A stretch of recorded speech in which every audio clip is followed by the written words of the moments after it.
we're going to tell you a story. I'm going to tell you a story, or rather pieces of a story, torn pieces like our lives. You can join the bits, but you can never complete the picture.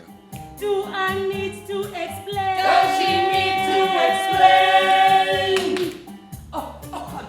Hi, I'm Richard September, My name is Dan Jacques Mouton. Everybody calls me DJ. and we are with Magnet Theatre's Voices Made Night.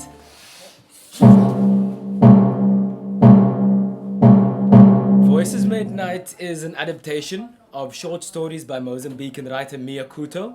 We do about 5 short stories of these. Each story has its own particular rhythm, themes as well. In the range, it's about loss, love, hunger, hunger for food, hunger for love, hunger for touch. So it varies depending on. It's quite dark, very comical characters. 7 actors playing various roles, lots of costume.